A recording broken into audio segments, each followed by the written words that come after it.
Welcome to the W2W review. I am the Oakland Knight, and joining me back in the LA studios is Raider Pirate. What's going on, Pirate? What's going on, Raider Nation? All right, Raider Nation. Today is a little different. Obviously, it's Tuesday. This is usually Defensive Tuesday, but today we're going to be talking offense.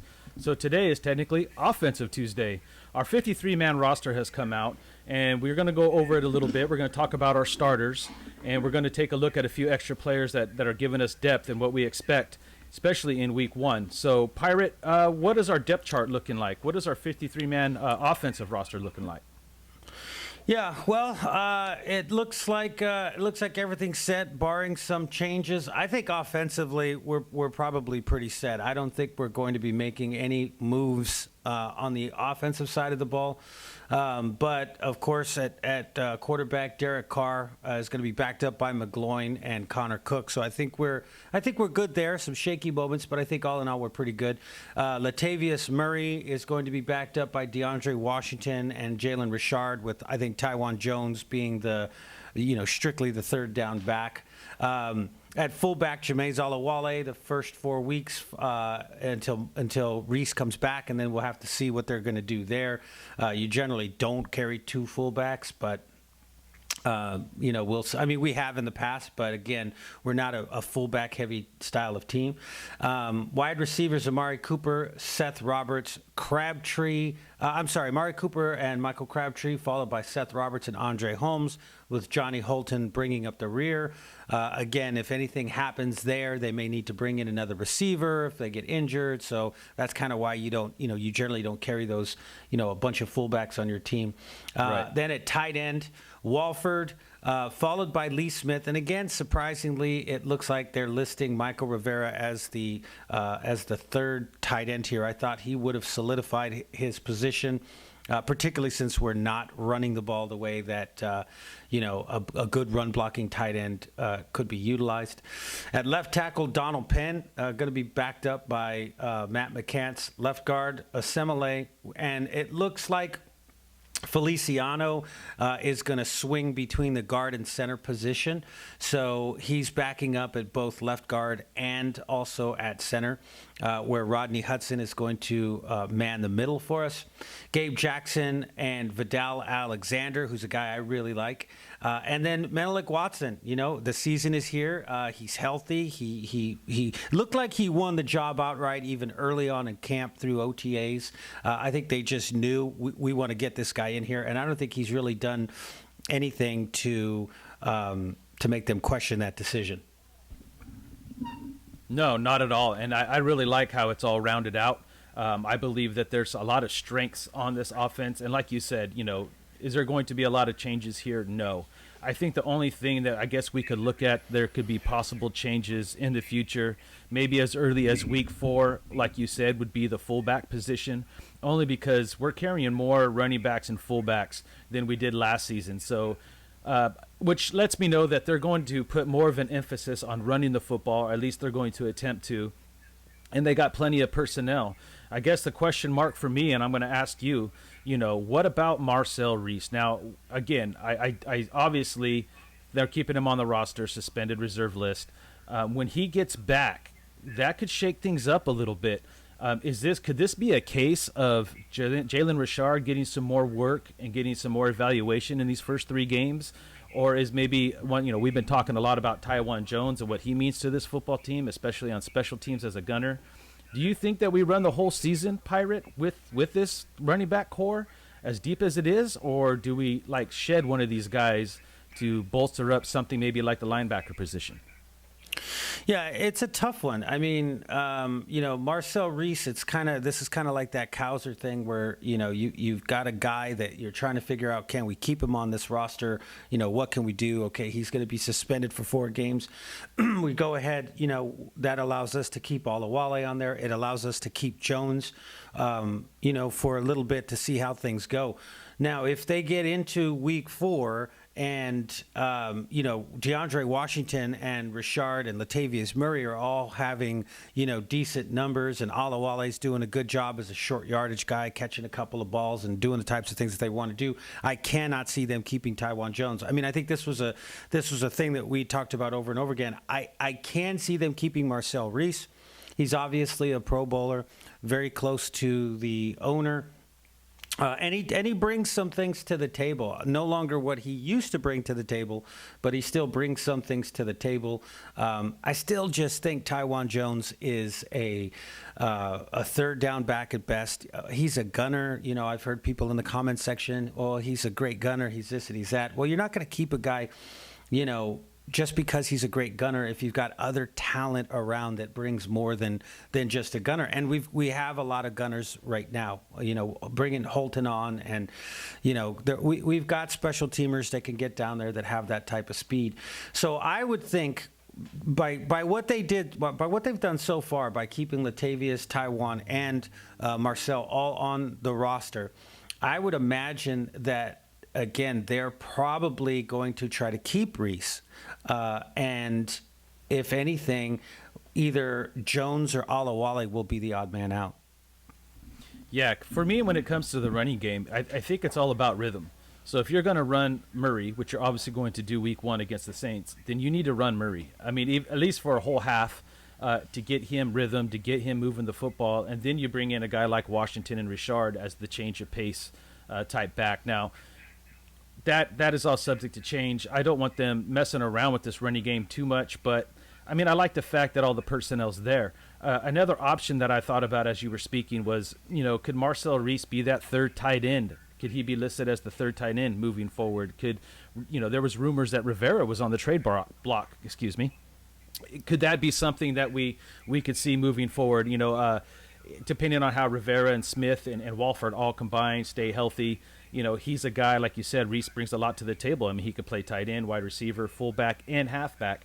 So if the trade is still on the table for Rivera from some other team, could we look at that as being the potential as keeping this guy on the team and freeing up a roster spot, at least as far as the running back depth goes? What's your thoughts on that? Yeah, absolutely. I mean, again, when you're creating these rosters, there's a lot of things that you got to think about. I mean, we don't know where the injuries are going to come from. This thing can be extremely fluid. You start off the season, generally speaking, you're not going to start off the season with 6 running backs, right? And we're taking into account that they've got 2 fullbacks plus they've got the 4 running backs that are currently on the roster. So you're talking about 6 running backs basically, and you have 3 tight ends. So when you start looking at injuries, the offensive line generally tends to be injured, so you got to have a guy that can play. You're either going to keep multiple tackles or multiple guards. Right now we can see that they're using Feliciano to back up at guard and at center. So they're going to get by there potentially if they have an injury, but it's not very deep. You've got Austin Howards and Matt McCants at the 2 tackle positions, and then Vidal Alexander. So the middle of the defense is where the majority of your problems are going to come from. Twisted ankle. I mean, there's a lot of impact, a lot of collision going on there. So when you look at it and you say, okay, we got 3 tight ends and we got 6 running backs. I mean, that's 9 players there between your tight end and your running back position, plus you're carrying 3 quarterbacks.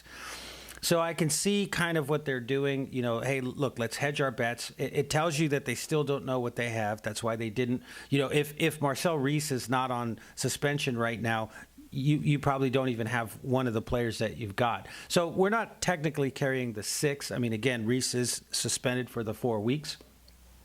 But it is 6 players at this point that are part of this roster right now, whether it stays that way or not. So when I look at the tight end position and I see Clive Walford, Lee Smith, Michael Rivera, again, it's the same thing as when I look at the running back position. You got too many players there. You're going to be weak in some other area. Is that going to come back to haunt you in terms of injuries? Now, when we look at the guys that they can bring up, you're probably better off being able to bring up some guys from your practice squad that you can fit into your offensive line than at tight end or at running back at this point. I mean, they kept everybody that they could, right? So you have nobody that you can really bring up, which means that right now you can take some chances along the offensive line. If somebody does get hurt, insert one of these guys. If you start getting multiple injuries, you still have a player or two that you like that's on the practice squad that you can kind of bring up. So I think that they're certainly going to have to try to do something at the tight end position or at the running back position, whether it's through trade or, again, when Marcel Reese comes back, it's moving, getting rid of a guy and moving him to another one of those positions, or just outright, letting a guy like Jameis walk because you want to keep Marcel Reese. I mean, it's puzzling that we're even having this conversation about a fullback at this point. Right. And just on another note too, when you look at this roster, all the reports, and the reason I brought it up was because there's a lot of reports out there that Michael Rivera was getting interest out there, and the Raiders didn't pull the trigger. Now, to me, it's only one of two things. Number one, like we've been talking about, because of the way that the team is lined up with Gabe Holmes being hurt and O'Malley on the practice squad, you had Rivera and his talent. I like the talent. I like the depth at tight end. But once again, if you have, just like Bryce Butler last year, if the right team comes knocking and they need a tight end, Michael Rivera is expendable. You got O'Malley on the practice squad, and you also have Marcel Reese, who could, he fits that mold. He could run and catch passes. He's a decent sized guy. Now, he's not your prototypical tight end, but he's a guy that you could line up at fullback, run in motion to the outside.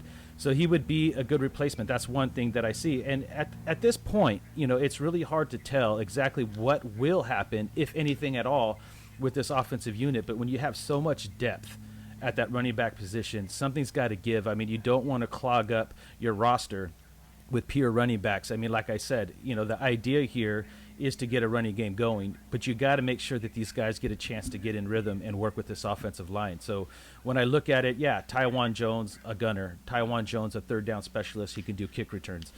But again, I mean, why do you have Jalen Richard on this team then? Because you want to make sure that you have the right fit and acclimate him slowly. But like I said, rhythm is key. So you don't want to sit there in one series run Murray, the next series run Washington, the next series run Richard. You start to really dilute their numbers and get them in a rhythm, and them getting a feel for what this defense is going to be playing them like, or for what their sometimes running backs, just like receivers and quarterbacks, it's all about rhythm. It's all about timing, getting into the flow of the game, and this is where we could have extreme trouble. So as we move forward, we need to make sure that we make the right decisions. We might need help somewhere else, and I think that's what becomes primarily key at this point is we're making the right decisions. 6 running backs or 4 running backs and 2 fullbacks might be a little too steep. Now, I have total faith in this coaching staff that they'll make the right calls, but time will tell. Okay, before we go to break and we start continuing this conversation, is there anything else you have that you want to mention maybe about the running backs or tight ends? No. I mean, like I said, it's just kind of funny. We've got 5 wide receivers, 6 running backs, 3 tight ends. I mean, this is a pass-first style of offense. At least it looks to be. Now, if we come out against the Saints and we just line up and pound the ball at them and just run the ball down their throat, and we've been hiding this thing the entire season and do this great play-action game and everything, and obviously we run the ball 68% of the time, and then, hey, you know what? Okay, these guys got something because you got 3 small backs, really, and then 1 back who's really big but plays like a small back. So, if we do something like that, I would be surprised. But, in my opinion, like I said, I think if we're a pass-first offense, it just would make sense that, we would be carrying additional wide receivers unless the talent just wasn't there.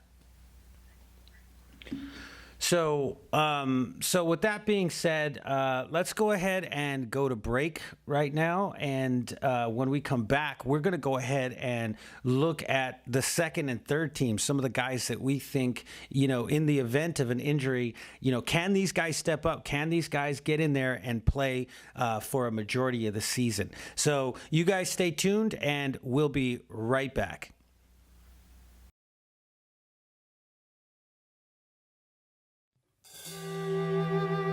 Won't you follow me?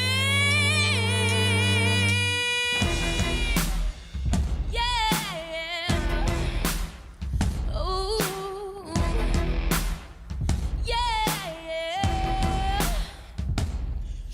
Well, it's too lonely in the same old life. Yeah. You're too old to live, too young to die. Yeah. Will you walk the line like you're scared to choose? Oh, forget the way it's the best to you. I said, oh Lord, won't you follow me into the jungle? Ain't no God on these streets in the heart of the jungle. Won't you follow me into the jungle? Ain't no God on these streets in the heart of the jungle. Won't you follow me? See, I lost my mind in the city of lights. Yeah, the backstreet buildings and the neon lights. Yeah, when I heard the thunder, I could feel the rain. Welcome back to the W2W Review. I'm the Oakland Knight, joined by the Raider Pirate. We're going to continue our conversation about our 53-man roster on offense. We just got done talking a lot about the running backs and the tight ends and a little bit about the offensive line. But let's go ahead and talk a little bit more about maybe Derek Carr and what we expect from him and this wide receiving core, which has turned out to be interesting. Even though it's more of the same, I think there's some interesting depth there, and I think the competition is going to continue as we enter the season. So, Pirate, what are your thoughts? Let's go ahead and start with the wide receivers, I guess. Yeah, so right now, Amari Cooper and Crabtree are kind of entrenched as the number 1 and 2 guys. And our Friday, on our Friday show, we talked to a member of the Saints Nation who was talking about Michael Crabtree and what he expects out of Michael Crabtree and how wily Crabtree is, that he fears Cooper, but that Crabtree could play a really big role in this particular game. And I think he's going to have a big season. I think he's going to have a bigger season than last year. But looking past those two guys, Seth Roberts, Andre Holmes, and Johnny Holton, if one of these guys, and I think we all think that Seth Roberts is probably going to be the first guy that they put into the slot when they go into three wides and things. But Andre gets a lot of playing time as well. If something happens to one of those two guys, how NFL ready is Johnny Holton? Is this guy ready to kind of come in and have the type of year that Seth Roberts did, where, you catch maybe 30, 40 balls and, get some touchdowns and really become an integral part of this defense? And what you saw from him in this preseason, what are your thoughts? No, I think that Johnny Holton is on this team for many different reasons. We were comparing him to KJ Brent before all the cuts happened, and we thought that KJ Brent had a chance to challenge Andre Holmes. But I think you cannot teach chemistry, not right away, right? It takes time. So Andre Holmes being the big guy, he showed a little bit of improvement going across the middle. He has over the last couple of seasons. So I think the coaching staff just felt really comfortable with Holmes going into the season, considering that he's pretty much a role player. He's not necessarily an intricate part of the offense on a down-to-down basis. But Seth Roberts is. Seth Roberts is a guy who came from the practice squad for 1 year, and he made a mark last year. Now, Seth Roberts made some tremendous plays, some game-winning plays for us last season. But, technically he was a rookie, and his rookiness showed. He made some mental mistakes. He dropped some passes. One in particular that I remember was the Denver game at home, when we had a chance to kind of seal the deal there and Carr through the pick. You could blame that on Carr, but if you watch the tape, it was Seth Roberts, who didn't really get his head around and run the right route. There was a big play to be had there. But either way, Seth Roberts was put to the test, and I think he held his own. I think he did enough, obviously, to hold his position as the number 3 wide receiver. But now he's got to understand that Johnny Holton is sitting there behind him. Now, the best thing that Seth Roberts has going for him is the fact that, Holton is a pure rookie, an undrafted rookie. So there's a lot of things that he needs to get more prepared for on the speed of the game, these big physical corners hitting him at the line of scrimmage, understanding how to read the defenses and the routes that he needs to run. a la Seth Roberts himself last year and the mental mistakes that he made. So I think Johnny Holton is a guy that intrigues me simply because he's another guy that gives us a threat in special teams and returning punts and kicks. We saw his ability in open field. We saw his speed. We saw him do some end arounds. So, he's going to be a guy that we use in certain packages, in certain situations, for end arounds, like I said, punt returns, taking that slant, and learning the system so he could utilize his speed and his ability to dodge defenders to make some big plays. Now, Seth Roberts, the intriguing thing about it and the best thing about it for me is that it's going to continue to push Seth Roberts. And that's what you want in your football team. You don't want nobody to get too complacent and too comfortable and kind of shut it down a little bit. Seth Roberts is going to have to play at a high level. He's going to be forced into that role, so that's going to help him. And then a guy like Johnny Holton, when he gets this opportunity, he needs to make the best of them. So I think that's going to boost this offense, especially in the passing game. So for that, I'm relatively excited. Yourself there, Pirate? Yeah, well, I think they're different types of players. When we got rid of McCaffrey and then Brent went, they decided to stick with Holton over Brent going to the practice squad. It was just kind of like, well, I like that. I like the big receiver. I like the small receivers as well, the guys that can get open. Seth Roberts, he's 6'2". Holton is 6'1". So these aren't small guys. These are guys that can get down the field. But with the red zone being such an important part, if Derek Carr really wants to improve this year, he's got to really improve in that red zone, and he's got to have guys that can go up, climb the ladder, and high point the ball in order to, make touchdowns. It's a lot easier to do that like Phillip Rivers does than it is to throw that touchdown pass that he threw to Amari Cooper, which was, directly over the top of his head, Cooper dragging his legs into stay in bounds. So you like to have those guys, those big 6'2", type of guys running around out there, jumping up, high pointing the ball for when you're in the red zone, much like in basketball.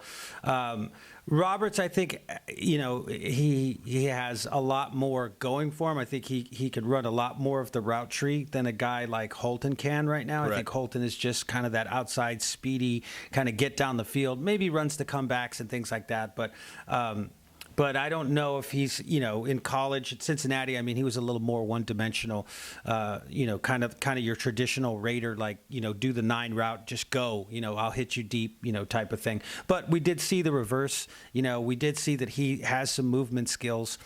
We saw him make plays coming back to the ball, albeit against second, third string corners and things of that nature. Right. So we don't know where he's at this point, but he's certainly is a game breaker, and he brings some kind of the same thing that Bryce Butler kind of brought to the table, just a guy that could get down the field and make some plays. So, I like it. I'm a fan of a little bit more size. Like I said, when you get to the red zone, what you do in between the 20s is one thing. When you're in the 20s, either backed up or when you're in the red zone itself, the field is so much more condensed that a lot of times you just got to let a ball go, and you can throw a ball high when you've got a big guy that could go up and get the ball, kind of like what Derek Carr did at the end of the Tennessee game, where he threw those 2 balls, kind of throwing them high and away.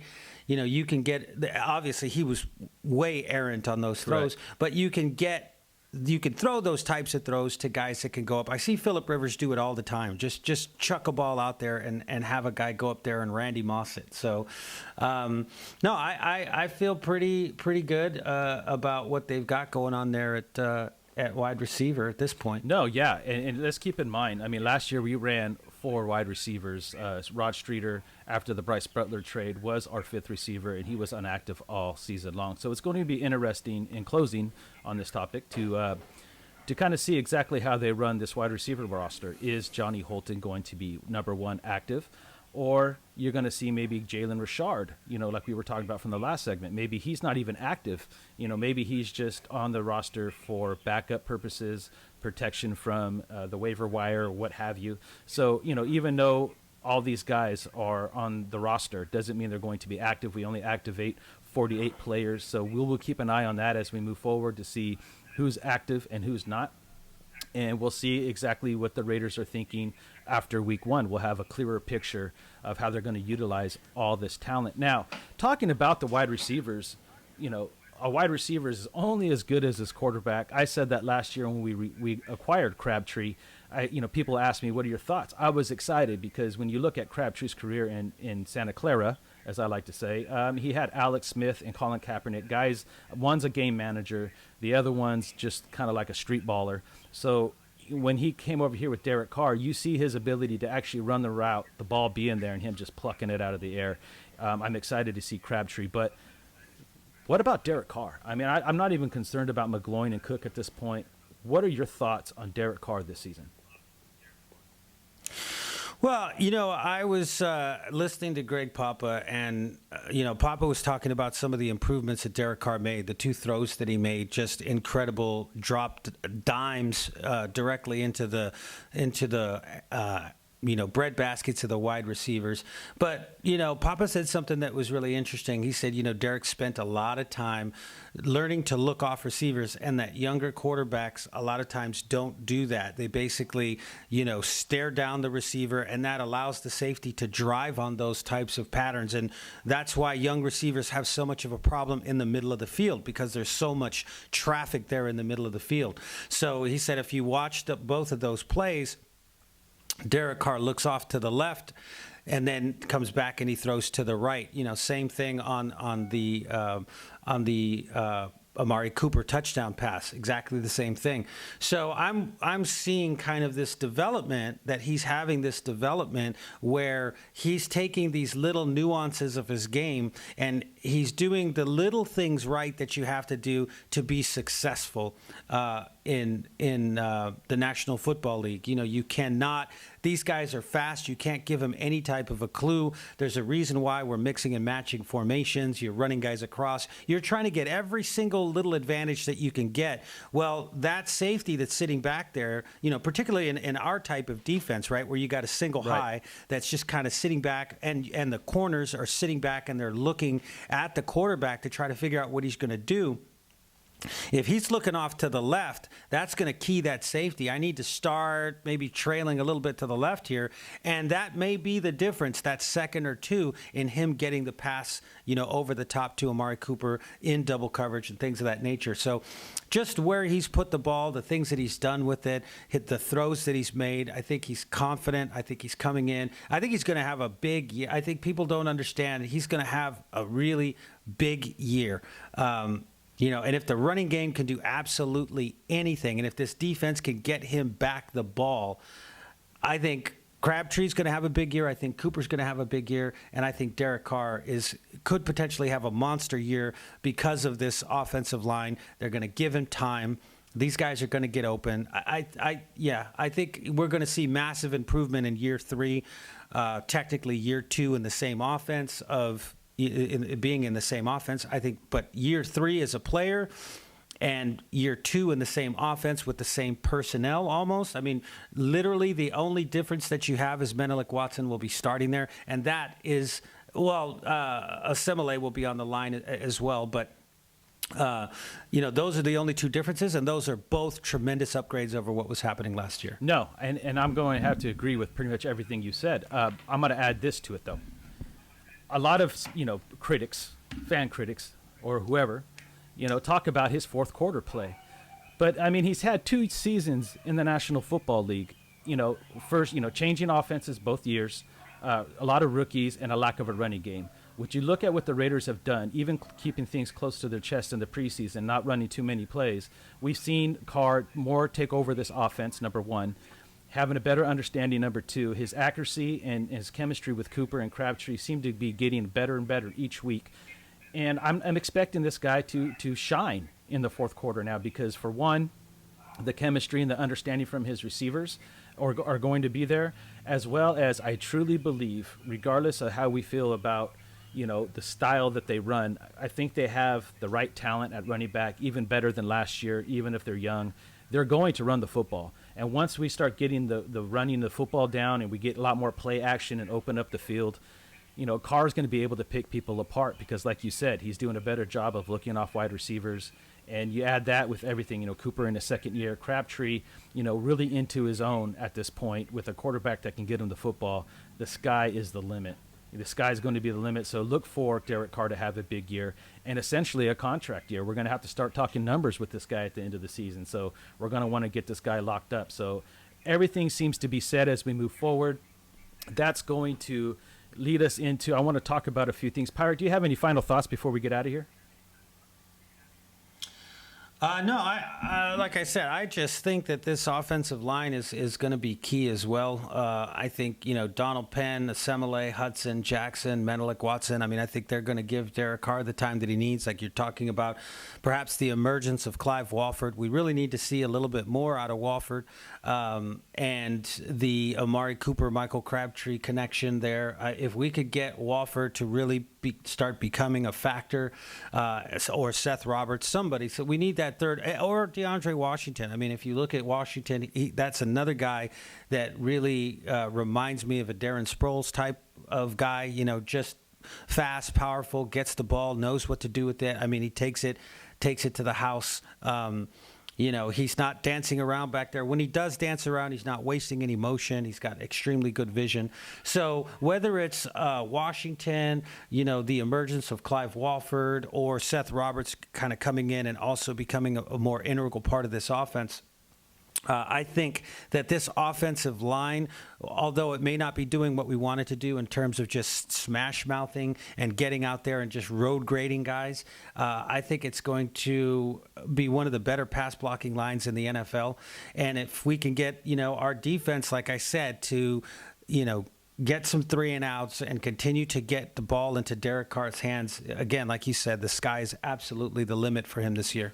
Yes, and just to keep in mind, guys, that all kicks off this Sunday as we head into New Orleans and face the Saints in Week 1 of the regular season. It's going to go down for real, guys, so y'all should be excited. And remember, we are live after every game right here on YouTube on the W2W, where we will take your live phone calls and get your reactions. We're looking forward to it. I know you guys are. And don't forget, you could find us at Facebook, Instagram, Twitter, all at The Will to Win. And if you have any questions or concerns, you can email us at thew2w@gmail.com. That is thew2w@gmail.com.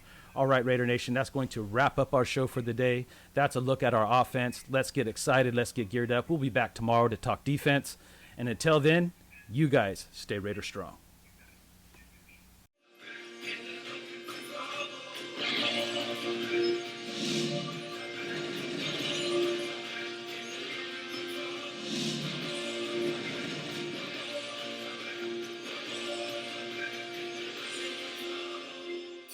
Hey there, I'm Jason Smith, also known as the Oakland Knight. We'd like to thank you for watching the Will to Win broadcast here on YouTube. And if you would like to stay up to date for more content like this, go ahead and hit the subscribe button down below. Or you could click any one of the videos on the side to watch more great videos. Thank you once again, and stay Raider strong.